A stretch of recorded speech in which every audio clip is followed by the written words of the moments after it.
Étienne de la Boétie, Discours de la servitude volontaire. Il n'est pas bon d'avoir plusieurs maîtres, n'en ayons qu'un seul. Qu'un seul soit le maître, qu'un seul soit le roi. Voilà ce que déclara Ulysse en public, selon Homère. S'il eût dit seulement « Il n'est pas bon d'avoir plusieurs maîtres », c'était suffisant. Mais au lieu d'en déduire que la domination de plusieurs ne peut être bonne, puisque la puissance d'un seul, dès qu'il prend ce titre de maître, est dure et déraisonnable, il ajoute au contraire « N'ayons qu'un seul maître ». Il faut peut-être excuser Ulysse d'avoir tenu ce langage qui lui servait alors pour apaiser la révolte de l'armée. Je crois qu'il adaptait plutôt son discours aux circonstances qu'à la vérité. Mais à la réflexion, c'est un malheur extrême que d'être assujetti à un maître dont on ne peut jamais être assuré de la bonté et qui a toujours le pouvoir d'être méchant quand il le voudra. Quant à obéir à plusieurs maîtres, c'est être autant de fois extrêmement malheureux. Je ne veux pas débattre ici la question tant de fois agitée, à savoir si d'autres sortes de républiques sont meilleures que la monarchie. Si j'avais à la débattre, avant de chercher quel rang la monarchie doit occuper parmi les divers modes de gouverner la chose publique, je demanderais si l'on doit même lui en accorder aucun, car il est difficile de croire qu'il y ait rien de public dans ce gouvernement où tout est à un seul. Mais réservons pour un autre temps cette question qui mériterait bien un traité à part, et qui provoquerait toutes les disputes politiques. Pour le moment, je voudrais seulement comprendre comment il se peut que tant d'hommes, tant de bourgs, tant de villes, tant de nations supportent quelquefois un tyran seul, qui n'a de puissance que celle qu'il lui donne, qui n'a pouvoir de leur nuire qu'autant qu'ils veulent bien l'endurer, et qui ne pourrait leur faire aucun mal s'ils n'aimaient mieux tout souffrir de lui que de le contredire. Chose vraiment étonnante, et pourtant si commune qu'il faut plutôt en gémir que s'en ébahir, de voir 1 million d'hommes misérablement asservis, la tête sous le joug, non qu'ils y soient contraints par une force majeure, mais parce qu'ils sont fascinés, et pour ainsi dire ensorcelés par le seul nom d'un, qu'il ne devrait pas redouter, puisqu'il est seul, ni aimer, puisqu'il est envers eux tous inhumain et cruel. Telle est pourtant la faiblesse des hommes, contraints à l'obéissance, obligés de temporiser, ils ne peuvent pas être toujours les plus forts. Si donc une nation, contrainte par la force des armes, est soumise au pouvoir d'un seul, comme la cité d'Athènes le fut à la domination des 30 tyrans, il ne faut pas s'étonner qu'elle serve, mais bien le déplorer, ou plutôt ne s'en étonner ni ne s'en plaindre, mais supporter le malheur avec patience et se réserver pour un avenir meilleur. Nous sommes ainsi faits que les devoirs communs de l'amitié absorbent une bonne part de notre vie. Il est raisonnable d'aimer la vertu, d'estimer les belles actions, d'être reconnaissant pour les bienfaits reçus et de réduire souvent notre propre bien-être pour accroître l'honneur et l'avantage de ceux que nous aimons et qui méritent d'être aimés. Si donc les habitants d'un pays trouvent parmi eux un de ces hommes rares qui leur ait donné des preuves d'une grande prévoyance pour les sauvegarder, d'une grande hardiesse pour les défendre, d'une grande prudence pour les gouverner, s'ils s'habituent à la longue à lui obéir et à se fier à lui jusqu'à lui accorder une certaine suprématie, je ne sais s'il serait sage de l'enlever de là où il faisait bien pour le placer là où il pourra faire mal. Il semble en effet naturel d'avoir de la bonté pour celui qui nous a procuré du bien, et de ne pas en craindre un mal. Mais, ô grand Dieu, qu'est donc cela? Comment appellerons-nous ce malheur? Quel est ce vice horrible de voir un nombre infini d'hommes non seulement obéir, mais servir, non pas être gouvernés, mais être tyrannisés n'ayant ni bien, ni parents, ni enfants, ni leur vie même qui soit à eux. De les voir souffrir les rapines, les paillardises, les cruautés, non d'une armée, non d'un camp barbare contre lesquels chacun devrait défendre son sang et sa vie, mais d'un seul. Non d'un Hercule ou d'un Samson, mais d'un homme laid, souvent le plus lâche, le plus efféminé de la nation, qui n'a jamais flairé la poudre des batailles ni guère foulé le sable des tournois, qui n'est pas seulement inapte à commander aux hommes, mais encore à satisfaire la moindre femmelette. Nommerons-nous cela lâcheté? Appellerons-nous vils et couards ces hommes soumis? Si deux, si trois, si quatre cèdent à un seul, c'est étrange, mais toutefois possible. On pourrait peut-être dire avec raison, c'est faute de cœur. Mais si 100, si 1000 souffrent l'oppression d'un seul, dira-t-on encore qu'ils n'osent pas s'en prendre à lui, ou qu'ils ne le veulent pas, et que ce n'est pas couardise, mais plutôt mépris ou dédain? Enfin, si l'on voit non pas 100, non pas 1000 hommes, mais 100 pays, 1000 villes, 1 million d'hommes, ne pas assaillir celui qui les traite tous comme autant de serfs et d'esclaves, comment qualifierons-nous cela? Est-ce lâcheté? Mais tous les vices ont des bornes qu'ils ne peuvent pas dépasser. 2 hommes, et même 10, peuvent bien en craindre un, mais que 1000, 1 million, 1000 villes ne se défendent pas contre un seul homme, cela n'est pas couardise. Elle ne va pas jusque-là, de même que la vaillance n'exige pas qu'un seul homme escalade une forteresse, attaque une armée, conquiert un royaume. Quel vice monstrueux est donc celui-ci, qui ne mérite pas même le titre de couardise, qui ne trouve pas de nom assez laid, que la nature désavoue et que la langue refuse de nommer. Qu'on mette face à face 50 000 hommes en armes, qu'on les range en bataille, qu'ils en viennent aux mains. Les uns libres combattent pour leur liberté, les autres combattent pour la leur ravir. Auxquels promettrez-vous la victoire? Lesquels iront le plus courageusement au combat? Ceux qui espèrent pour récompense le maintien de leur liberté, ou ceux qui n'attendent pour salaire des coups qu'ils donnent et qu'ils reçoivent que la servitude d'autrui? Les uns ont toujours devant les yeux le bonheur de leur vie passée, et l'attente d'un bien-être égal pour l'avenir. Ils pensent moins à ce qu'ils endurent le temps d'une bataille qu'à ce qu'ils endureraient, vaincus, eux, leurs enfants et toute leur postérité. Les autres n'ont pour aiguillon qu'une petite pointe de convoitise qui s'émousse soudain contre le danger, et dont l'ardeur s'éteint dans le sang de leurs premières blessures. Aux batailles si renommées de Miltiade, de Léonidas, de Thémistocle, qui datent de 2000 ans, et qui vivent encore aujourd'hui aussi fraîches dans la mémoire des livres et des hommes que si elles venaient d'être livrées hier, en Grèce, pour le bien des Grecs et pour l'exemple du monde entier. Qu'est-ce qui donna à un si petit nombre de Grecs, non pas le pouvoir, mais le courage de supporter la force de tant de navires que la mer elle-même en débordait, de vaincre des nations si nombreuses que tous les soldats grecs pris ensemble n'auraient pas fourni assez de capitaines aux armées ennemies. Dans ces journées glorieuses, c'était moins la bataille des Grecs contre les Perses que la victoire de la liberté sur la domination, de l'affranchissement sur la convoitise. Ils sont vraiment extraordinaires, les récits de la vaillance que la liberté met au cœur de ceux qui la défendent.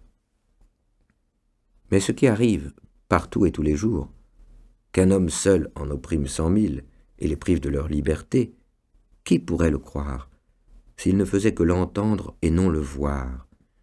Et si cela n'arrivait que dans des pays étrangers, des terres lointaines, et qu'on vint nous le raconter, qui ne croirait ce récit purement inventé? Or, ce tyran seul, il n'est pas besoin de le combattre, ni de l'abattre.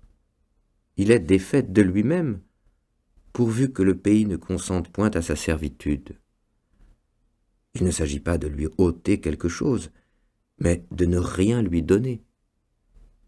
Pas besoin que le pays se mette en peine de faire rien pour soi, pourvu qu'il ne fasse rien contre soi.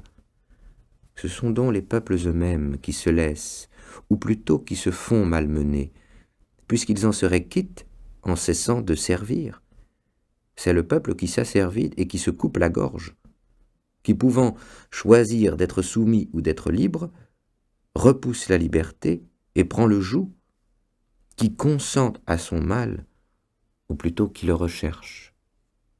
S'il lui coûtait quelque chose pour recouvrer sa liberté, je ne l'empresserais pas.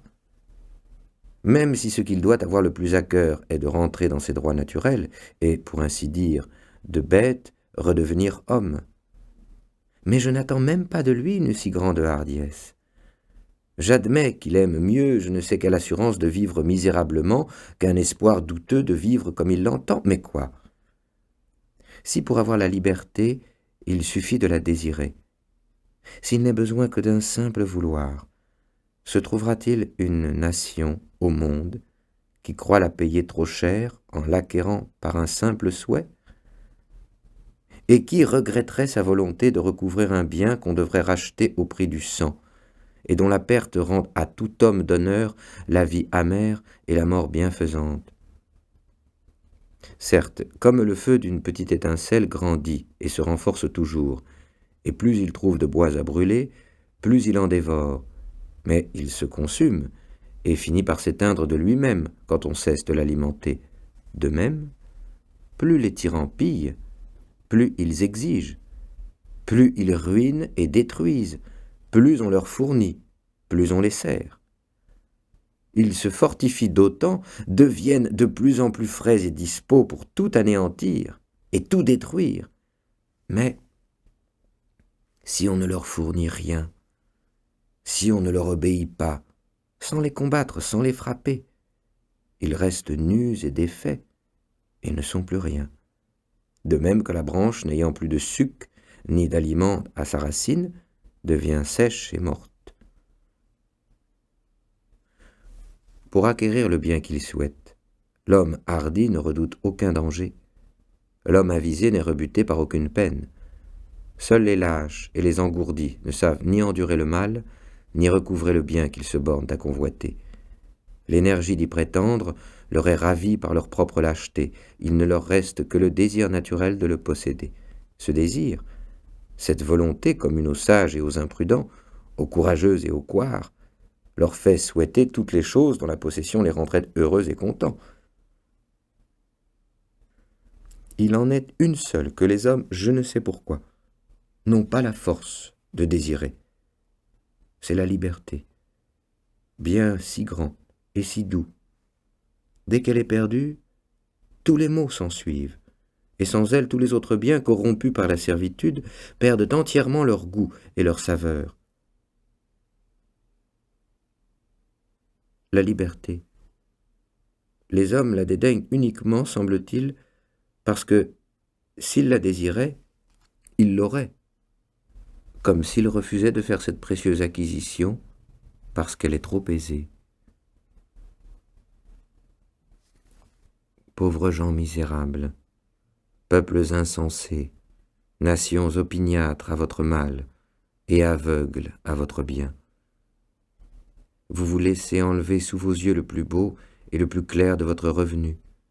Vous laissez piller vos champs, voler et dépouiller vos maisons des vieux meubles de vos ancêtres. Vous vivez de telle sorte que rien n'est plus à vous. Il semble que vous regarderiez désormais comme un grand bonheur qu'on vous laissât seulement la moitié de vos biens, de vos familles, de vos vies. Et tous ces dégâts, ces malheurs, cette ruine, ne vous viennent pas des ennemis, mais certes bien de l'ennemi, de celui-là même que vous avez fait ce qu'il est, de celui pour qui vous allez si courageusement à la guerre, et pour la grandeur duquel vous ne refusez pas de vous offrir vous-même à la mort. Ce maître n'a pourtant que 2 yeux, 2 mains, un corps, et rien de plus que n'a le dernier des habitants du nombre infini de nos villes. Ce qu'il a de plus, ce sont les moyens que vous lui fournissez pour vous détruire. D'où tire-t-il tous ces yeux qui vous épient, si ce n'est de vous? Comment a-t-il tant de mains pour vous frapper, s'il ne vous les emprunte? Les pieds dont il foule vos cités ne sont-ils pas aussi les vôtres? A-t-il pouvoir sur vous qui ne soit de vous-même? Comment oserait-il vous assaillir s'il n'était d'intelligence avec vous? Quel mal pourrait-il vous faire si vous n'étiez les receleurs du larron qui vous pille, les complices du meurtrier qui vous tue et les traîtres de vous-même? Vous semez vos champs pour qu'ils les dévastent, vous meublez et remplissez vos maisons pour fournir ces pilleries, vous élevez vos filles afin qu'ils puissent assouvir sa luxure, vous nourrissez vos enfants pour qu'ils en fassent des soldats dans le meilleur des cas, pour qu'ils les mènent à la guerre, à la boucherie, qu'ils les rendent ministres de ses convoitises et exécuteurs de ses vengeances.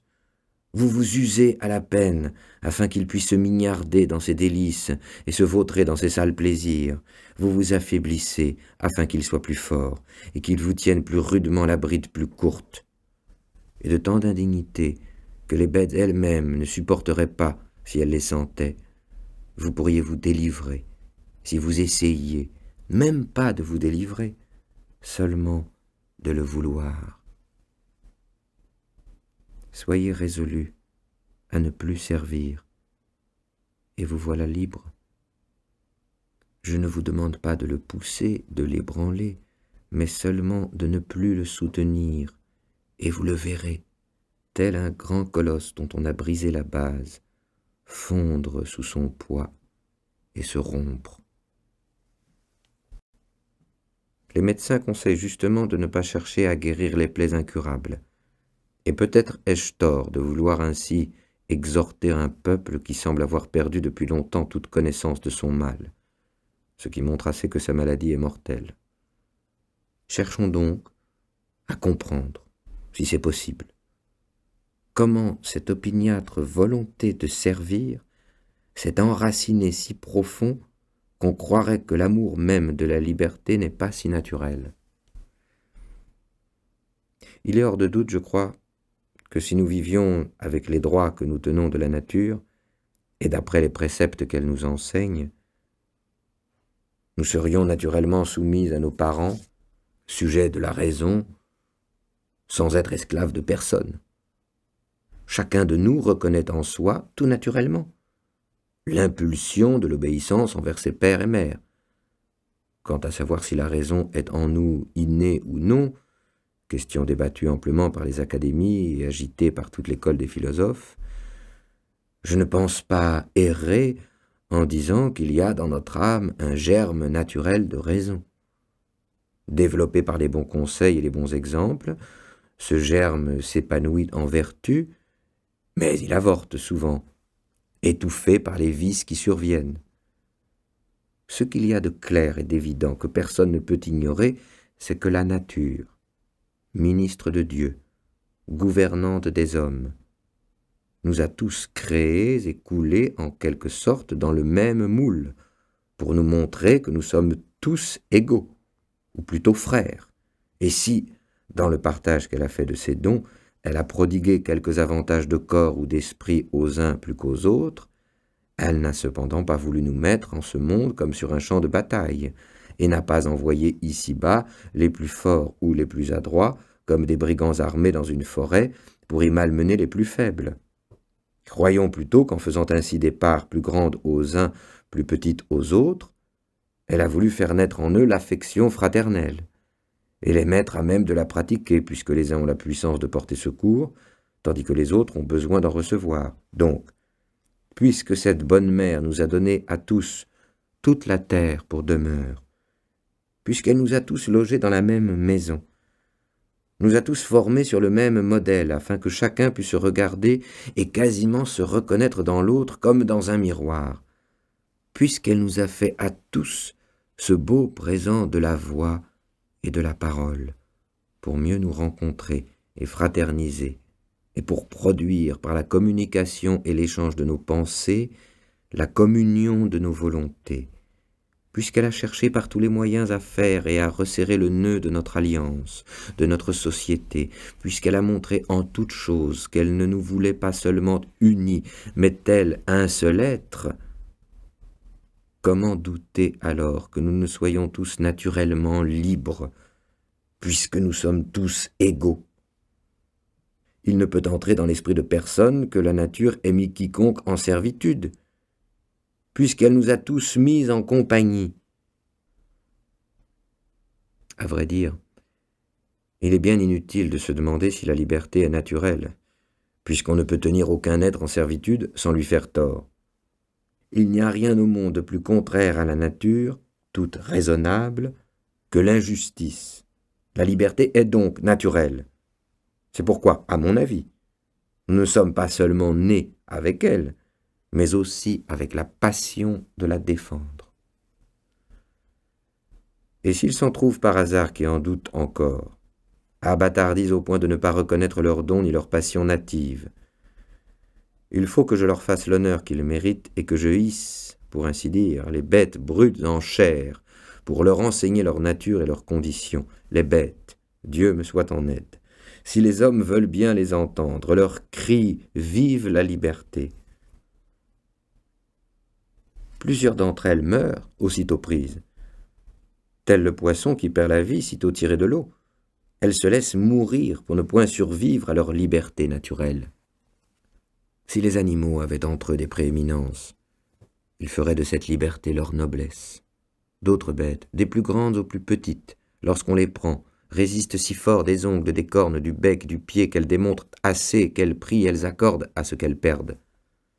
Une fois prises, elles nous donnent tant de signes flagrants de la connaissance de leur malheur qu'il est beau de les voir alors languir plutôt que vivre, et gémir sur leur bonheur perdu plutôt que de se plaire en servitude. Que veut dire d'autre l'éléphant lorsque, s'étant défendu jusqu'au bout, sans plus d'espoir, sur le point d'être pris, il enfonce ses mâchoires et casse ses dents contre les arbres, sinon que son grand désir de demeurer libre lui donne de l'esprit et l'avise de marchander avec les chasseurs, à voir s'il pourra s'acquitter par le prix de ses dents et si son ivoire, laissé pour rançon, rachètera sa liberté. Nous flattons le cheval dès sa naissance pour l'habituer à servir. Nos caresses ne l'empêchent pas de mordre son frein, de ruer sous l'éperon lorsqu'on veut le dompter. Il veut témoigner par là, ce me semble, qu'il ne sert pas de son gré, mais bien sous notre contrainte. Que dire encore? Même les bœufs, sous le joug, geignent, et les oiseaux, en cage, se plaignent. Je l'ai dit autrefois en vers. Ainsi donc, puisque tout être pourvu de sentiments sent le malheur de la sujétion et court après la liberté, puisque les bêtes, même faites au service de l'homme, ne peuvent s'y soumettre qu'après avoir protesté d'un désir contraire, quelle malchance a pu dénaturer l'homme, seul vraiment né pour vivre libre, au point de lui faire perdre la souvenance de son premier état et le désir de le reprendre. Il y a 3 sortes de tyrans. Les uns règnent par l'élection du peuple, les autres par la force des armes, les derniers par succession de races. Ceux qui ont acquis le pouvoir par le droit de la guerre s'y comportent, on le sait et le dit fort justement, comme en pays conquis. Ceux qui naissent rois, en général, ne sont guère meilleurs. Nés et nourris au sein de la tyrannie, ils sucent avec le lait le naturel du tyran, et ils regardent les peuples qui leur sont soumis comme leurs serfs héréditaires. Selon leur penchant dominant, avares ou prodigues, ils usent du royaume comme de leur héritage. Quant à celui qui tient son pouvoir du peuple, il semble qu'il devrait être plus supportable. Il le serait, je crois, si dès qu'il se voit élevé au-dessus de tous les autres, flatté par je ne sais quoi qu'on appelle grandeur, il ne décidait de n'en plus bouger. Il considère presque toujours la puissance que le peuple lui a léguée comme devant être transmise à ses enfants. Or, dès que ceux-ci ont adopté cette opinion, il est étrange de voir combien ils surpassent en toutes sortes de vices et même en cruauté tous les autres tyrans. Ils ne trouvent pas meilleur moyen pour assurer leur nouvelle tyrannie que de renforcer la servitude et d'écarter si bien les idées de liberté de l'esprit de leurs sujets que, pour récent qu'en soit le souvenir, ils s'effacent bientôt de leur mémoire. Pour dire vrai, je vois bien entre ces tyrans quelques différences, mais de choix, je n'en vois pas. Car s'ils arrivent au trône par des moyens divers, leur manière de régner est toujours à peu près la même. Ceux qui sont élus par le peuple le traitent comme un taureau à dompter, les conquérants comme leur proie, les successeurs comme un troupeau d'esclaves qui leur appartient par nature. je poserai cette question. Si par hasard il naissait aujourd'hui quelques gens tout neufs, ni accoutumés à la suggestion, ni affriandés à la liberté, ignorant jusqu'au nom de l'une et de l'autre, et qu'on leur proposât d'être sujets ou de vivre libres, quel serait leur choix? Sans aucun doute, ils préféreraient de beaucoup obéir à la seule raison que de servir un homme, à moins qu'ils ne soient comme ces gens d'Israël qui, sans besoin ni contrainte, se donnèrent un tyran. Je ne lis jamais leur histoire sans en éprouver un dépit extrême qui me porterait presque à être inhumain, jusqu'à me réjouir de tous les maux qui leur advinrent.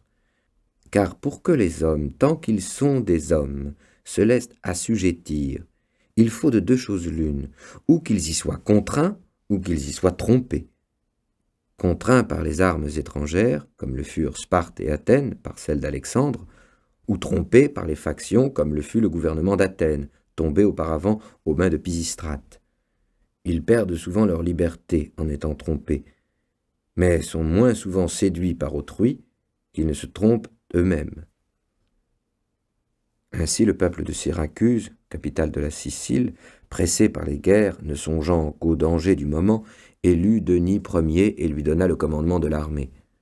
Il ne prit garde qu'il l'avait fait aussi puissant que lorsque le malin, rentrant victorieux comme s'il eût vaincu ses concitoyens plutôt que ses ennemis, se fit d'abord capitaine, puis roi, et de roi, tyran.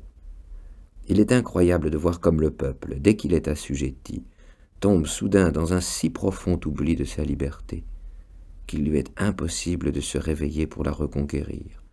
Il sert si bien, et si volontiers, qu'on dirait à le voir qu'il n'a pas seulement perdu sa liberté, mais bien gagné sa servitude. Il est vrai qu'au commencement on sert contraint et vaincu par la force, mais les successeurs servent sans regret et font volontiers ce que leurs devanciers avaient fait par contrainte.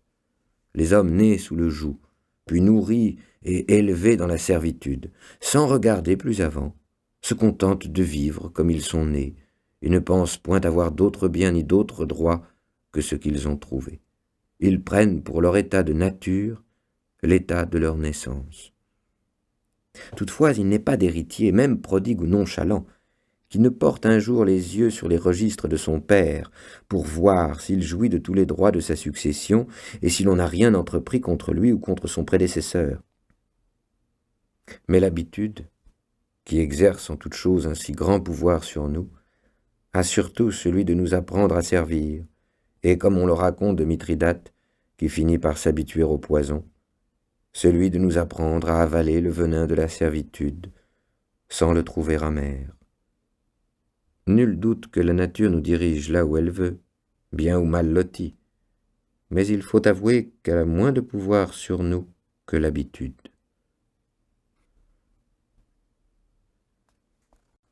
Si bon que soit le naturel, il se perd s'il n'est entretenu, et l'habitude nous forme toujours à sa manière, en dépit de la nature. Les semences de bien que la nature met en nous sont si menues, si frêles, qu'elles ne peuvent résister au moindre choc d'une habitude contraire. Elles s'entretiennent moins facilement qu'elles ne s'abâtardissent, et même dégénèrent, tels ces arbres fruitiers qui conservent les caractères de leur espèce tant qu'on les laisse venir, mais qui les perdent pour porter des fruits différents des leurs, selon la manière dont on les greffe. Les herbes aussi ont chacune leurs propriétés, leur naturel, leur singularité.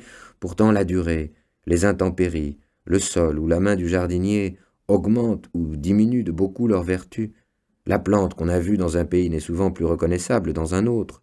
Celui qui verrait les Vénitiens, une poignée de gens vivant si librement que le plus misérable d'entre eux ne voudrait pas être roi, nés et élevés de façon qu'ils ne connaissent d'autre ambition que celle d'entretenir pour le mieux leur liberté, éduqués et formés dès le berceau de telle sorte qu'ils n'échangeraient pas un brin de leur liberté pour toutes les autres félicités de la terre, celui, dis-je, qui verrait ces personnes-là, et qui s'en irait ensuite sur le domaine de quelque grand seigneur, y trouvant des gens qui ne sont nés que pour le servir, et qui abandonnent leur propre vie pour maintenir sa puissance, penserait-il que ces deux peuples sont de même nature? Ou ne croirait-il pas plutôt qu'en sortant d'une cité d'hommes, il est entré dans un parc de bêtes? On raconte que Lycurgue, le législateur de Sparte, avait nourri 2 chiens, tous 2 frères, tous 2 allaités au même lait. L'un était engraissé à la cuisine, l'autre habitué à courir les champs au son de la trompe et du cornet. Voulant montrer aux Lacédémoniens que les hommes sont tels que la culture les a faits, il exposa les 2 chiens sur la place publique et mit entre eux une soupe et un lièvre. L'un courut au plat, l'autre au lièvre. Et pourtant, dit-il, ils sont frères. Celui-là, avec ses lois et son art poétique, éduqua et forma si bien les Lacédémoniens que chacun d'eux préférait souffrir 1000 morts plutôt que de se soumettre à un autre maître que la loi et la raison. Je prends plaisir à rappeler ici une anecdote concernant l'un des favoris de Xerxès, grand roi de Perse, et 2 Spartiates. Lorsque Xerxès faisait ses préparatifs de guerre pour conquérir la Grèce entière, il envoya ses ambassadeurs dans plusieurs villes de ce pays pour demander de l'eau et de la terre. C'était la manière qu'avaient les Perses de sommer les villes de se rendre. Il se garda bien d'en envoyer à Sparte, ni à Athènes, parce que les Spartiates et les Athéniens, auxquels son père Darius en avait envoyé auparavant, les avaient jetés, les uns dans les fossés, les autres dans les puits, en leur disant « Allez-y, prenez là de l'eau et de la terre, et portez-les à votre prince. » Ces gens ne pouvaient souffrir que, même par la moindre parole, on attentât à leur liberté. Les Spartiates reconnurent qu'en agissant de la sorte, ils avaient offensé les dieux, et surtout Taltibie, le dieu des héros. Ils résolurent donc, pour les apaiser, d'envoyer à Xerxès 2 de leurs concitoyens afin que, disposant d'eux à son gré, il pût se venger sur eux du meurtre des ambassadeurs de son père. 2 Spartiates, l'un nommé Spertiès et l'autre Bulis, s'offrirent comme victimes volontaires. Ils partirent. Arrivés au palais d'un Perse nommé Hydarne, lieutenant du roi pour toutes les villes d'Asie qui étaient sur les côtes de la mer, celui-ci les accueillit fort honorablement, leur fit grande chère et de fil en aiguille leur demanda pourquoi ils rejetaient si fort l'amitié du roi. « Spartiates, dit-il, voyez par mon exemple comment le roi sait honorer ceux qu'il mérite. Croyez que si vous étiez à son service et qu'il vous eût connu, vous seriez tous les 2 gouverneurs de quelque ville grecque. » Les Lacédémoniens répondirent « En ceci, Hydarne, tu ne pourrais nous donner un bon conseil, car si tu as essayé le bonheur que tu nous promets, tu ignores entièrement celui dont nous jouissons. Tu as éprouvé la faveur du roi, mais tu ne sais pas quel goût délicieux a la liberté. Or, si tu en avais seulement goûté, tu nous conseillerais de la défendre, non seulement avec la lance et le bouclier, mais avec les dents et avec les ongles. » Seuls les Spartiates disaient vrai. Mais chacun parlait ici selon l'éducation qu'il avait reçue, car il était aussi impossible aux Persans de regretter la liberté dont ils n'avaient jamais joui qu'aux Lacédémoniens qui l'avaient savourée d'endurer l'esclavage. Caton d'Utique, encore enfant et sous la férule de son maître, allait souvent voir le dictateur Sylla, chez qui il avait ses entrées, tant à cause du rang de sa famille que de ses liens de parenté. Dans ses visites, il était toujours accompagné de son précepteur, comme c'était l'usage à Rome pour les enfants des nobles. Il vit un jour que dans l'hôtel même de Sylla, en sa présence ou par son commandement, on emprisonnait les uns, on condamnait les autres. L'un était banni, l'autre étranglé.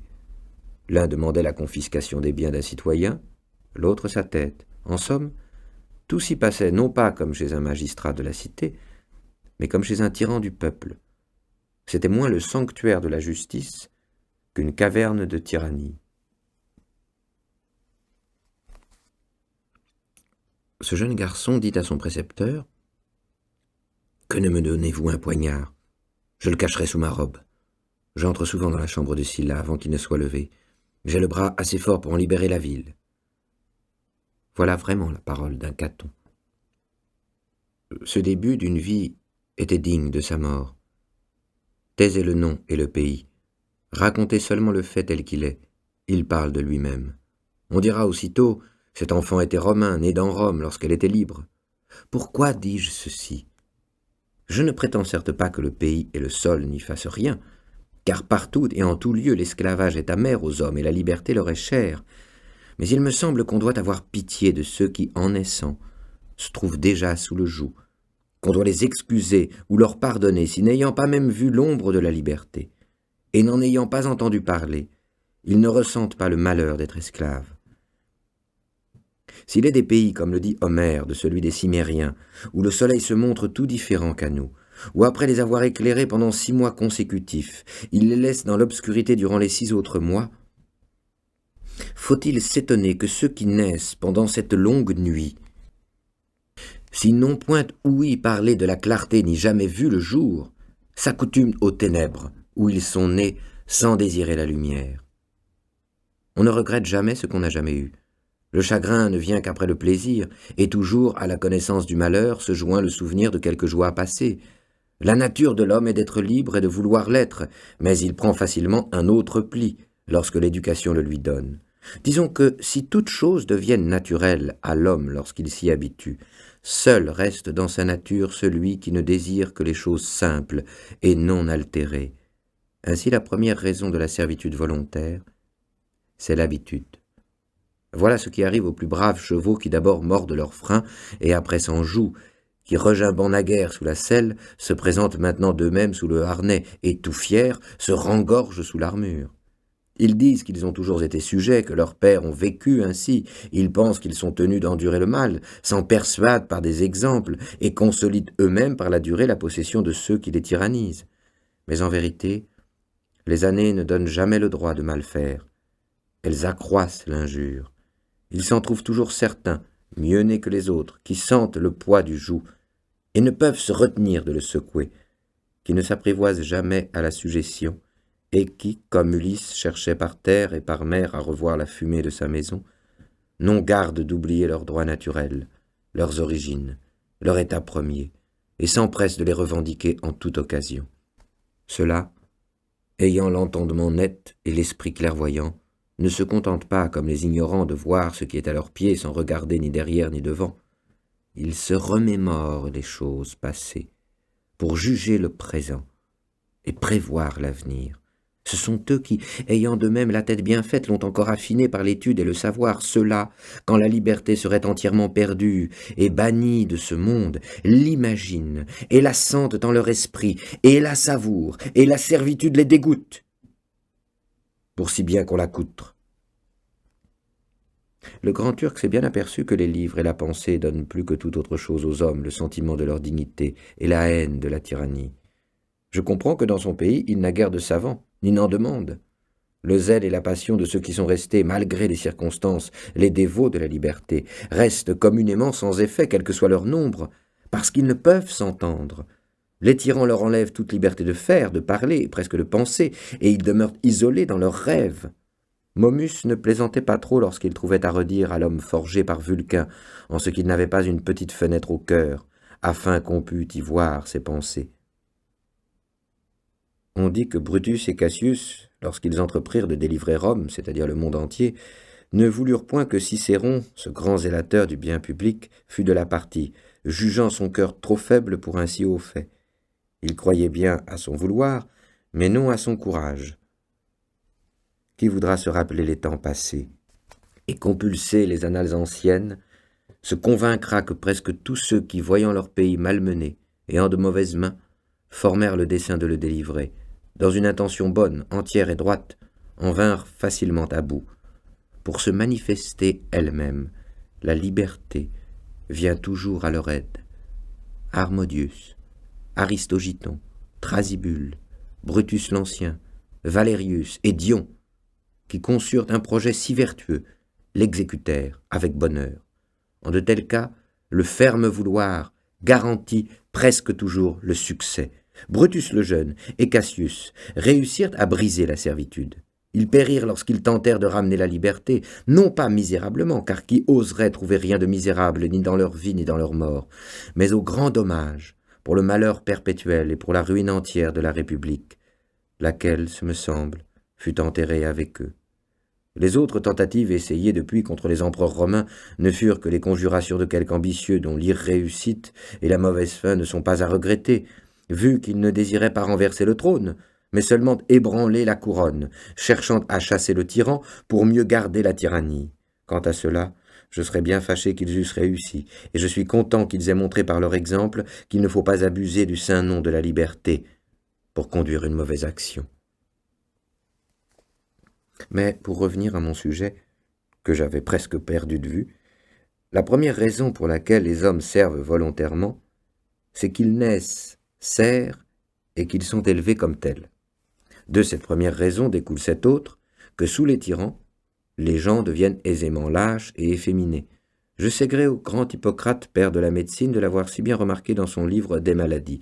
Cet homme avait bon cœur, et il le montra lorsque le roi de Perse voulut l'attirer près de lui, à force d'offres et de grands présents.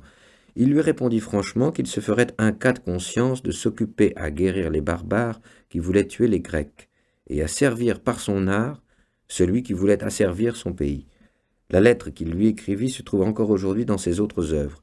Elle témoignera toujours de son courage et de sa noblesse. Il est certain qu'avec la liberté, on perd aussitôt la vaillance. Les gens soumis n'ont ni ardeur ni pugnacité au combat. Ils y vont comme ligotés et tout engourdis, s'acquittant avec peine d'une obligation.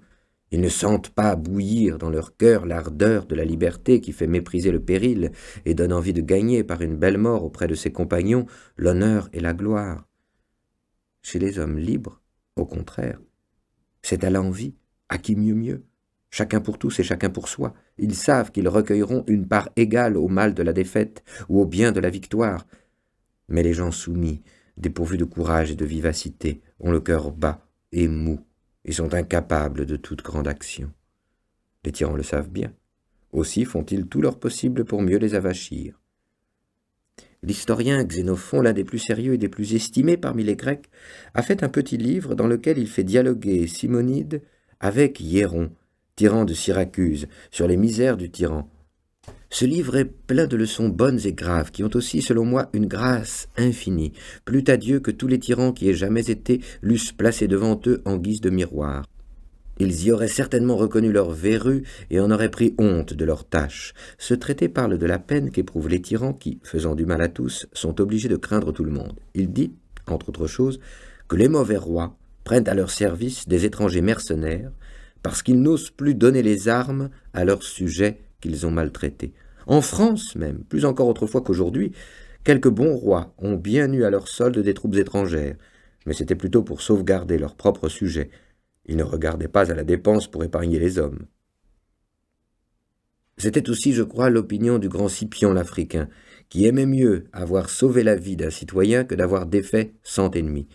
Mais ce qui est certain, c'est que le tyran ne croit jamais sa puissance assurée s'il n'est pas parvenu au point de n'avoir pour sujet que des hommes sans valeur. On pourrait lui dire à juste titre ce que, d'après Terence, Thrason disait au maître des éléphants « Si brave donc vous êtes, que vous avez charge des bêtes ?» Cette ruse des tyrans d'abêtir leur sujet n'a jamais été plus évidente que dans la conduite de Cyrus envers les Lydiens, après qu'il se fut emparé de leur capitale, et qu'il eut pris pour captif Crésus, ce roi si riche. On lui apporta la nouvelle que les habitants de Sardes s'étaient révoltés. Il les eut bientôt réduits à l'obéissance. Mais ne voulant pas saccager une aussi belle ville, ni être obligé d'y tenir une armée pour la maîtriser, il s'avisa d'un expédient admirable pour s'en assurer la possession. Il y établit des bordels, des tavernes et des jeux publics, et publia une ordonnance qui obligeait les citoyens à s'y rendre. Il se trouva si bien de cette garnison que par la suite, il n'eut plus à tirer l'épée contre les Lydiens. Ces misérables s'amusèrent à inventer toutes sortes de jeux, si bien que de leur nom même, les Latins formèrent le mot par lequel ils désignaient ce que nous appelons passe-temps, qu'ils nommaient ludi, par corruption de Lydie.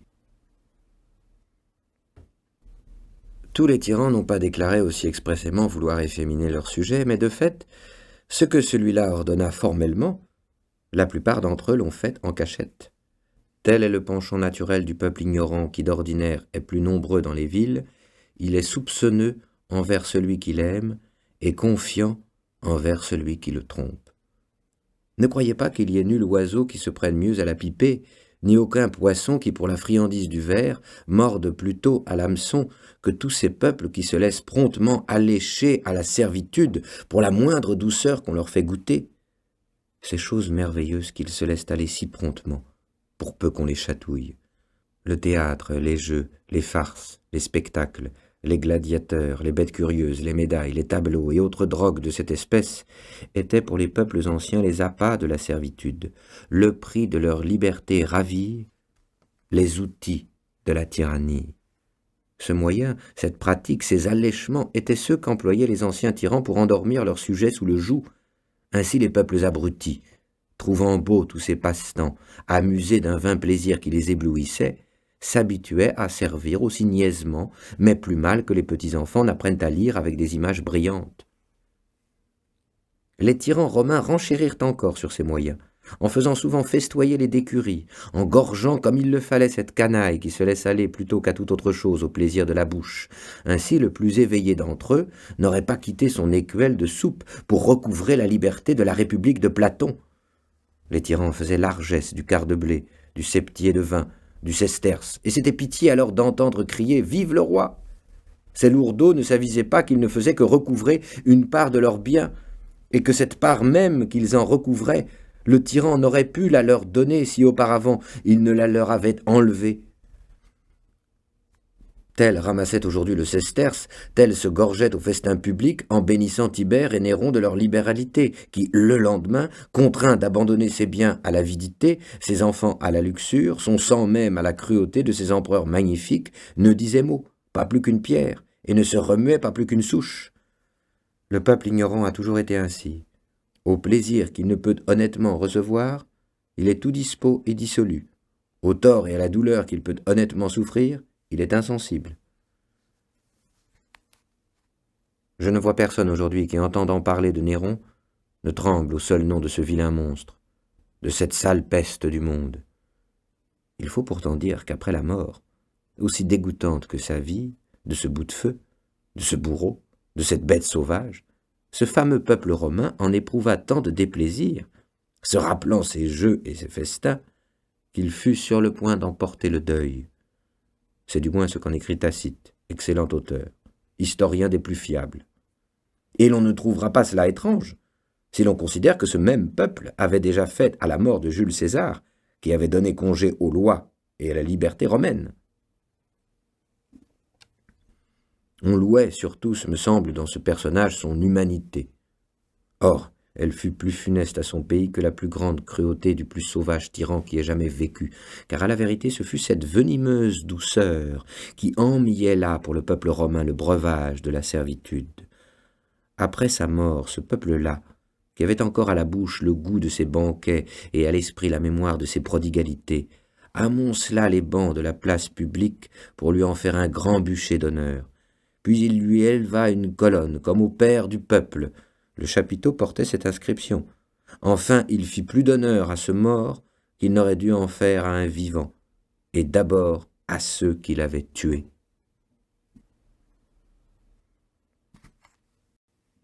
Les empereurs romains n'oubliaient surtout pas de prendre le titre de tribun du peuple, parce que cet office était tenu pour saint et sacré. Établi pour la défense et la protection du peuple, il jouissait d'une haute faveur dans l'État. Il s'assurait par ce moyen que le peuple se fierait mieux à eux, comme s'il lui suffisait d'entendre ce nom, sans avoir besoin d'en sentir les effets. Mais ils ne font guère mieux ceux d'aujourd'hui qui, avant de commettre leurs crimes les plus graves, les font toujours précéder de quelques jolis discours sur le bien public et le soulagement des malheureux. On connaît la formule dont ils font si finement usage, mais peut-on parler de finesse là où il y a tant d'impudence ? Les rois d'Assyrie, et après eux les rois mèdes, paraissaient en public le plus rarement possible, pour faire supposer au peuple qu'il y avait en eux quelque chose de surhumain, et laisser rêver ceux qui se montent l'imagination sur les choses qu'ils ne peuvent voir de leurs propres yeux. Ainsi tant de nations, qui furent longtemps sous l'empire de ces rois mystérieux, s'habituèrent à les servir, et les servir d'autant plus volontiers qu'ils ignoraient qui était leur maître, ou même s'ils en avaient un, de telle sorte qu'ils vivaient dans la crainte d'un être que personne n'avait jamais vu. Les premiers rois d'Égypte ne se montraient guère sans porter tantôt une branche, tantôt du feu sur la tête. Ils se masquaient et jouait au battleur, inspirant par ses formes étranges respect et admiration à leur sujet qui, s'ils n'avaient pas été aussi stupides ou soumis, auraient dû s'en moquer et en rire. C'est vraiment lamentable de découvrir tout ce que faisaient les tyrans du temps passé pour fonder leur tyrannie, de voir quels petits moyens ils se servaient, trouvant toujours la populace si bien disposée à leur égard qu'ils n'avaient qu'à tendre un filet pour la prendre. Ils n'ont jamais eu plus de facilité à la tromper et ne l'ont jamais mieux asservie que lorsqu'ils s'en moquaient le plus. Que dirais-je d'une autre sornette que les peuples anciens prirent pour argent comptant? Ils crurent fermement que l'orteil de Pyrrhus, roi d'Épire, faisait des miracles et guérissait les malades de la rate. Ils enjolivèrent encore ce conte en disant que, lorsqu'on eut brûlé le cadavre de ce roi, l'orteil se retrouva dans les cendres, épargné du feu, intact. Le peuple a toujours ainsi fabriqué lui-même les mensonges, pour y ajouter ensuite une foi stupide. Bon nombre d'auteurs ont rapporté ces mensonges. On voit aisément qu'ils les ont ramassés dans les ragots des villes et les fables des ignorants. Telles sont les merveilles que fit Vespasien, revenant d'Assyrie et passant par Alexandrie pour aller à Rome s'emparer de l'Empire. Il redressait les boiteux, rendait clairvoyants les aveugles, et mille autres choses qui ne pouvaient être crues, à mon avis, que par de plus aveugles que ceux qu'il guérissait. Les tyrans eux-mêmes trouvaient étrange que les hommes souffrissent qu'un autre les maltraitât.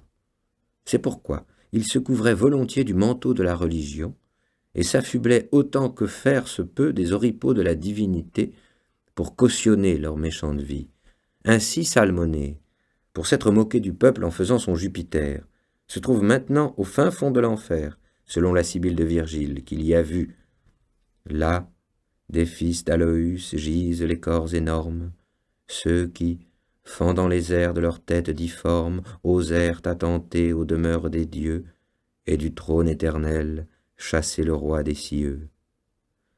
Là, j'ai vu de ces dieux le rival sacrilège, qui, du foudre usurpant le divin privilège, pour arracher au peuple un criminel encens, de 4 fiers coursiers aux pieds retentissants, attelant un vain char dans les lides tremblantes, une torche à la main, y semait l'épouvante. Insensé qui, du ciel prétendu souverain, par le bruit de son char et de son pont d'airain, du tonnerre imitait le bruit inimitable. Mais Jupiter lança le foudre véritable et renversa, couvert d'un tourbillon de feu, le char et les coursiers, et la foudre et le dieu. Son triomphe fut court, sa peine est éternelle. Si celui qui voulut simplement faire l'idiot se trouve là-bas si bien traité, je pense que ceux qui ont abusé de la religion pour mal faire s'y trouveront encore à meilleure enseigne. Nos tyrans de France ont semé aussi je ne sais quoi du genre, des crapauds, des fleurs de lys, la sainte ampoule et l'oriflamme, toutes choses que, pour ma part et quoi qu'il en soit, je ne veux pas croire n'être que des balivernes, puisque nos ancêtres les croyaient et que de notre temps nous n'avons eu aucune occasion de les soupçonner tels. Car nous avons eu quelques rois si bons à la paix, si vaillants à la guerre, que, bien qu'ils fussent nés rois, il semble que la nature ne les ait pas faits comme les autres et que le Dieu Tout-Puissant les ait choisis avant leur naissance pour leur confier le gouvernement et la garde de ce royaume. Et quand cela ne serait pas, je ne voudrais pas entrer en lice pour débattre de la vérité de nos histoires, ni les éplucher trop librement pour ne pas ravir ce beau thème, ou pour assez bien s'escrimer notre poésie française, cette poésie non seulement agrémentée, mais pour ainsi dire refaite à neuf par nos Ronsard, Baïf et du Bellay. Ils font tellement progresser notre langue que bientôt, j'ose l'espérer, nous n'aurons rien à envier au grec ni au latin, hormis le droit d'aînesse. Certes, je ferais grand tort à notre rime, j'use volontiers de ce mot qui me plaît, car bien que plusieurs l'aient rendu purement mécanique, j'en vois toutefois assez d'autres capables de l'anoblir et de lui rendre son premier lustre. Je lui ferais, dis-je, grand tort en lui ravissant ces jolis contes du roi Clovis, dans lesquels s'égara si plaisamment, si aisément, la verve de notre Ronsard dans sa Franciade. Je saisis sa portée, je connais son esprit fin, et je sais la grâce de l'homme. Il fera son affaire de l'oriflamme aussi bien que les Romains le faisaient de leurs anciles et de ces boucliers du ciel en bas jetés, dont parle Virgile. Il tirera de notre sainte ampoule un parti aussi bon que les Athéniens en tirèrent de leur corbeille d'Érysictone. Il parlera de nos armoiries aussi bien que de leur olivier, qu'ils prétendent exister encore dans la tour de Minerve. Certes, je serais téméraire de vouloir démentir nos livres et de courir ainsi sur les terres de nos poètes.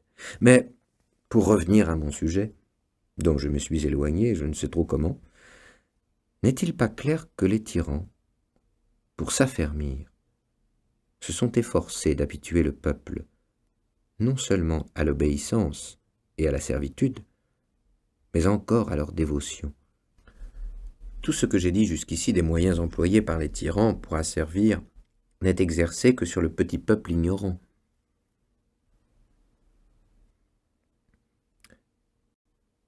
J'en arrive maintenant à un point qui est, selon moi, le ressort et le secret de la domination, le soutien et le fondement de toute tyrannie. Celui qui penserait que les hallebardes, les gardes et le guet garantissent les tyrans se tromperait fort. Ils s'en servent, je crois, par forme et pour épouvantail, plus qu'ils ne s'y fient. Les archers barrent l'entrée des palais aux malhabiles qui n'ont aucun moyen de nuire, non aux audacieux bien armés. On voit aisément que parmi les empereurs romains, moins nombreux sont ceux qui échappèrent au danger grâce au secours de leurs archers qu'il n'y en eut de tués par ces archers mêmes. Ce ne sont pas les bandes de gens à cheval, les compagnies de fantassins, ce ne sont pas les armes qui défendent un tyran, mais toujours, on aura peine à le croire d'abord, quoique ce soit l'exacte vérité, 4 ou 5 hommes qui le soutiennent et qui lui soumettent tout le pays. Il en a toujours été ainsi. 5 ou 6 ont eu l'oreille du tyran et s'en sont approchés d'eux-mêmes, ou bien ils ont été appelés par lui pour être les complices de ses cruautés, les compagnons de ses plaisirs, les maquereaux de ses voluptés et les bénéficiaires de ses rapines. Ces 6 dressent si bien leur chef qu'il en devient méchant envers la société, non seulement de sa propre méchanceté, mais encore des leurs. Ces 6 en ont sous eux 600, qu'ils corrompent autant qu'ils ont corrompu le tyran. Ces 600 en tiennent sous leur dépendance 6000, qu'ils élèvent en dignité. Ils leur font donner le gouvernement des provinces ou le maniement des deniers, afin de les tenir par leur avidité ou par leur cruauté, afin qu'ils les exercent à point nommé, et fassent d'ailleurs tant de mal qu'ils ne puissent se maintenir que sous leur ombre, qu'ils ne puissent s'exempter des lois et des peines que grâce à leur protection. Grande est la série de ceux qui les suivent. Et qui voudra en dévider le fil verra que non pas 6000, mais 100 000 et des millions tiennent au tyran par cette chaîne ininterrompue qui les soude et les attache à lui, comme Homère le fait dire à Jupiter qui se targue, en tirant une telle chaîne, d'amener à lui tous les dieux. De là venait l'accroissement du pouvoir du Sénat sous Jules César, l'établissement de nouvelles fonctions, l'institution de nouveaux offices, non certes pour réorganiser la justice, mais pour donner de nouveaux soutiens à la tyrannie. En somme, par les gains et les faveurs qu'on reçoit des tyrans, on en arrive à ce point qu'ils se trouvent presque aussi nombreux, ceux auxquels la tyrannie profite, que ceux auxquels la liberté plairait.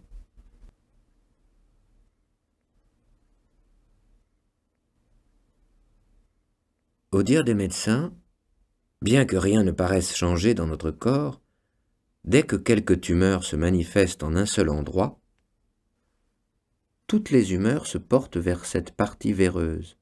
De même, dès qu'un roi s'est déclaré tyran, tout le mauvais, toute la lie du royaume, je ne dis pas un tas de petits friponneaux et de faquins qui ne peuvent faire ni mal ni bien dans un pays, mais ceux qui sont possédés d'une ambition ardente et d'une avidité notable, se groupent autour de lui et le soutiennent pour avoir part au butin et pour être, sous le grand tyran, autant de petits tyranneaux. Tels sont les grands voleurs et les fameux corsaires. Les uns courent le pays, les autres pourchassent les voyageurs. Les uns sont en embuscade, les autres au guet. Les uns massacrent, les autres dépouillent. Et bien qu'il y ait entre eux des prééminences, que les uns ne soient que des valets et les autres des chefs de bande, à la fin, il n'y en a pas un qui ne profite, sinon du butin principal, du moins de ses restes. On dit que les pirates ciliciens se rassemblèrent en un si grand nombre qu'il fallut envoyer contre eux le grand Pompée, et qu'ils attirèrent à leur alliance plusieurs belles et grandes villes, dans les havres desquelles, en revenant de leur course, ils se mettaient en sûreté, leur donnant en échange une part des pillages qu'elles avaient recélés. C'est ainsi que le tyran a servi les sujets les uns par les autres. Il est gardé par ce dont il devrait se garder, s'il valait quelque chose. Mais on l'a fort bien dit, pour fendre le bois, on se fait des coins du bois même. Tels sont ces archers, ces gardes, ces hallebardiers.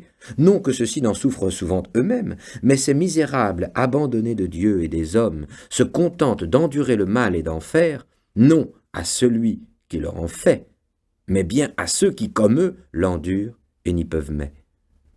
Quand je pense à ces gens qui flattent le tyran pour exploiter sa tyrannie et la servitude du peuple, je suis presque aussi souvent ébahi de leur méchanceté qu'apitoyé de leur sottise, car à vrai dire, s'approcher du tyran, est-ce autre chose que s'éloigner de sa liberté et pour ainsi dire embrasser et serrer à deux mains sa servitude? Qu'ils mettent un moment à part leur ambition, qu'ils se dégagent un peu de leur avidité, et puis qu'ils se regardent, qu'ils se considèrent eux-mêmes. Ils verront clairement que ces villageois, ces paysans qu'ils foulent aux pieds, et qu'ils traitent comme des forçats ou des esclaves, ils verront, dis-je, que ceux-là, si malmenés, sont plus heureux qu'eux, et en quelque sorte plus libres. Le laboureur et l'artisan, pour asservi qu'il soit, en sont quittes en obéissant, mais le tyran voit ceux qui l'entourent coquinant et mendiant sa faveur. Il ne faut pas seulement qu'il fasse ce qu'il ordonne, mais aussi qu'il pense ce qu'il veut, et souvent même pour le satisfaire, qu'il prévienne ses propres désirs. Ce n'est pas le tout de lui obéir, il faut encore lui complaire, il faut qu'il se rompe, se tourmente, se tue à traiter ses affaires, et puisqu'il ne se plaise qu'à son plaisir, qu'il sacrifie leur goût au sien, qu'il force leur tempérament et dépouille leur naturel, il faut qu'il soit attentif à ses paroles, à sa voix, à ses regards, à ses gestes, que leurs yeux, leurs pieds, leurs mains soient continuellement occupés à épier ses volontés et à deviner ses pensées. Est-ce là vivre heureux? Est-ce même vivre? Est-il rien au monde de plus insupportable que cet état, je ne dis pas pour tout homme de cœur, mais encore pour celui qui n'a que le simple bon sens, ou même figure d'homme? Quelle condition est plus misérable que celle de vivre ainsi, n'ayant rien à soi, et tenant d'un autre son aise, sa liberté, son corps et sa vie? Mais ils veulent servir pour amasser des biens, comme s'ils pouvaient rien gagner qui fût à eux, puisqu'ils ne peuvent même pas dire qu'ils sont à eux-mêmes, et comme si quelqu'un pouvait avoir quelque chose à soi sous un tyran. Ils veulent se rendre possesseurs de biens, oubliant que ce sont eux qui lui donnent la force de ravir tout à tous, et de ne rien laisser qu'on puisse dire être à personne. Ils voient pourtant que ce sont les biens qui rendent les hommes dépendants de sa cruauté, qu'il n'y a aucun crime plus digne de mort, selon lui, que l'avantage d'autrui, qu'il n'aime que les richesses et ne s'attaque qu'aux riches. Ceux-là viennent cependant se présenter à lui comme des moutons devant le boucher, pleins et bien repus, comme pour lui faire envie. Ses favoris devraient moins se souvenir de ceux qui ont gagné beaucoup auprès des tyrans que de ceux qui s'étant engorgés quelque temps et ont perdu peu après les biens et la vie. Il devrait moins songer au grand nombre de ceux qui y ont acquis des richesses qu'au petit nombre de ceux qui les ont conservés. Qu'on parcourt toutes les histoires anciennes, et qu'on rappelle toutes celles dont nous nous souvenons, on verra combien nombreux sont ceux qui, arrivés par de mauvais moyens jusqu'à l'oreille des princes, soit en flattant leurs mauvais penchants, soit en abusant de leur naïveté, ont fini par être écrasés par ces mêmes princes qui avaient mis autant de facilité à les élever que d'inconstance à les défendre. Parmi le grand nombre de ceux qui se sont trouvés auprès des mauvais rois, il en est peu ou presque pas qui n'aient éprouvé eux-mêmes la cruauté du tyran, qu'ils avaient auparavant attisée contre d'autres. Souvent enrichis à l'ombre de sa faveur des dépouilles d'autrui, ils l'ont à la fin enrichi eux-mêmes de leurs propres dépouilles. Et même les gens de bien, il arrive parfois que le tyran les aime, si avancés qu'ils soient dans sa bonne grâce, si brillantes que soient en eux la vertu et l'intégrité, qui, même aux méchants, inspirent quelque respect lorsqu'on les voit de près. Ces gens de bien, dis-je, ne sauraient se maintenir auprès du tyran. Il faut qu'ils se ressentent aussi du mal commun, et qu'ils éprouvent la tyrannie à leurs dépens, tel un Sénèque, un Burrus, un Thraséas, Cette trinité de gens de bien dont les deux premiers eurent le malheur de s'approcher d'un tyran qui leur confia le maniement de ses affaires, tous deux chéris de lui, et bien que l'un d'eux l'eût élevé, ayant pour gage de son amitié les soins qu'il avait donnés à son enfance, ces trois-là, dont la mort fut si cruelle, ne sont-ils pas des exemples suffisants du peu de confiance que l'on doit avoir dans la faveur d'un méchant maître? En vérité, quelle amitié attendre de celui qui a le cœur assez dur pour haïr tout un royaume qui ne fait que lui obéir, et d'un être qui, ne sachant aimer, s'appauvrit lui-même et détruit son propre empire. Or, si l'on veut dire que Sénèque, Burrus et Thraséas n'ont éprouvé ce malheur que pour avoir été trop gens de bien, qu'on cherche attentivement autour de Néron lui-même, on verra que tous ceux qui furent en grâce auprès de lui et qui s'y maintinrent par leur méchanceté n'eurent pas une fin meilleure. Qui a jamais entendu parler d'un amour aussi effréné, d'une affection aussi opiniâtre? Qui a jamais vu d'homme aussi obstinément attaché à une femme que celui-là le fut à Popée? Or il l'empoisonna lui-même. Sa mère, Agrippine, pour le placer sur le trône, avait tué son propre mari Claude. Elle avait tout entrepris et tout souffert pour le favoriser. Et cependant son fils, son nourrisson, celui-là qu'elle avait fait empereur de sa propre main, lui ôta la vie après l'avoir souvent maltraité. Personne ne nia qu'elle n'eût bien mérité cette punition, si elle avait été infligée par n'importe qui d'autre. Qui fut jamais plus facile à manier, plus simple et pour mieux dire, plus niais que l'empereur Claude? Qui fut jamais coiffé d'une femme que lui, de Messaline? Il la livra pourtant au bourreau. Les tyrans bêtes restent bêtes au point de ne jamais savoir faire le bien. Mais, je ne sais comment, à la fin, le peu qu'ils ont d'esprit se réveille en eux pour user de cruauté même envers leurs proches. On connaît assez le mot de celui-là qui, voyant découverte la gorge de sa femme, de celle qu'il aimait le plus, sans laquelle il semblait qu'il ne pût vivre, lui adressa ce joli compliment: « Ce beau coup sera coupé tout à l'heure, si je l'ordonne. » Voilà pourquoi la plupart des anciens tyrans ont presque tous été tués par leurs favoris. Connaissant la nature de la tyrannie, ceux-ci n'étaient guère rassurés sur la volonté du tyran et se défiaient de sa puissance. C'est ainsi que Domitien fut tué par Stéphanus, Commode par une de ses maîtresses, Caracalla par le centurion Martial, excité par Macrin, et de même presque tous les autres. Certainement le tyran n'aime jamais, et n'est jamais aimé. L'amitié est un nom sacré, une chose sainte. Elle n'existe qu'entre gens de bien. Elle naît d'une mutuelle estime, et s'entretient moins par les bienfaits que par l'honnêteté. Ce qui rend un ami sûr de l'autre, c'est la connaissance de son intégrité. Il en a pour garant son bon naturel, sa fidélité, sa constance. Il ne peut y avoir d'amitié là où se trouve la cruauté, la déloyauté, l'injustice. Entre méchants, lorsqu'ils s'assemblent, c'est un complot, et non une société. Ils ne s'aiment pas, mais se craignent, ils ne sont pas amis, mais complices. Quand bien même cela ne serait pas, il serait difficile de trouver chez un tyran un amour sûr, parce qu'étant au-dessus de tous, et n'ayant pas de père, il est déjà au-delà des bornes de l'amitié. Celle-ci fleurit dans l'égalité, dont la marche est toujours égale, et ne peut jamais clocher.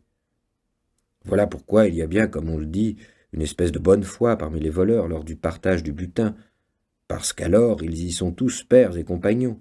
S'ils ne s'aiment pas, du moins se craignent-ils. Ils ne veulent pas amoindrir leurs forces en se désunissant. Mais les favoris d'un tyran ne peuvent jamais compter sur lui parce qu'ils lui ont eux-mêmes appris qu'il peut tout, qu'aucun droit ni devoir ne l'oblige, qu'il est habitué à n'avoir pour raison que sa volonté, qu'il n'a pas d'égal et qu'il est le maître de tous.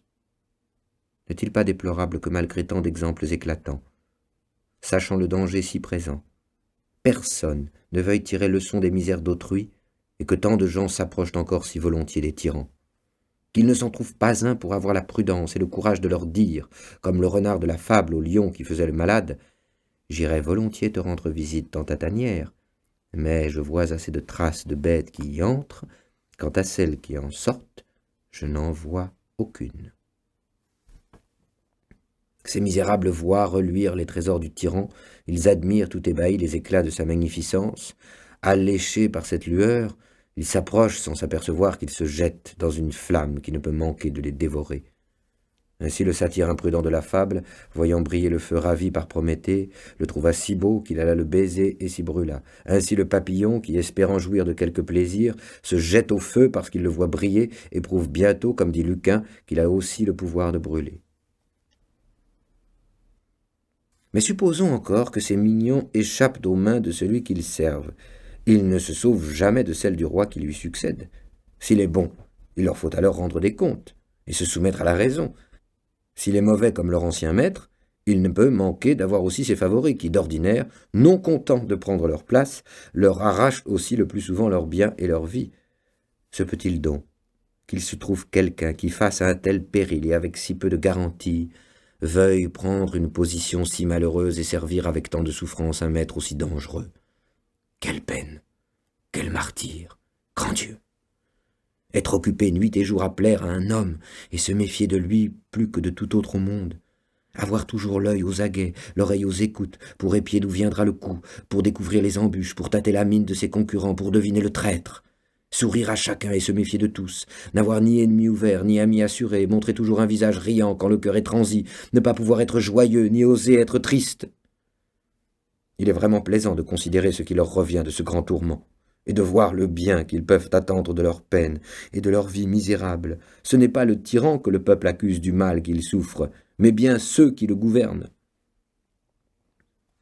Ceux-là, les peuples, les nations, tous à l'envi jusqu'aux paysans, jusqu'aux laboureurs, connaissent leurs noms, décomptent leurs vices. Ils amassent sur eux 1000 outrages, 1000 insultes, 1000 jurons. Toutes les prières, toutes les malédictions sont contre eux, tous les malheurs, toutes les pestes, toutes les famines leur sont comptées. Et si l'on fait parfois semblant de leur rendre hommage, dans le même temps on les maudit du fond du cœur, et on les tient plus en horreur que des bêtes sauvages. Voilà la gloire, voilà l'honneur qu'ils recueillent de leur service auprès des gens qui, s'ils pouvaient avoir chacun un morceau de leur corps, ne s'estimeraient pas encore satisfaits, ni même à demi consolés de leur souffrance. Même après leur mort, leurs survivants n'ont de cesse que le nom de ces mange-peuples ne soit noirci de l'encre de 1000 plumes, et leur réputation déchirée dans 1000 livres. Même leurs os sont, pour ainsi dire, traînés dans la boue par la postérité, comme pour les punir encore après leur mort de leur méchante vie. Apprenons donc, apprenons à bien faire. Levons les yeux vers le ciel pour notre honneur ou pour l'amour de la vertu. Mieux encore, pour ceux du Dieu Tout-Puissant, fidèle témoin de nos actes et juge de nos fautes.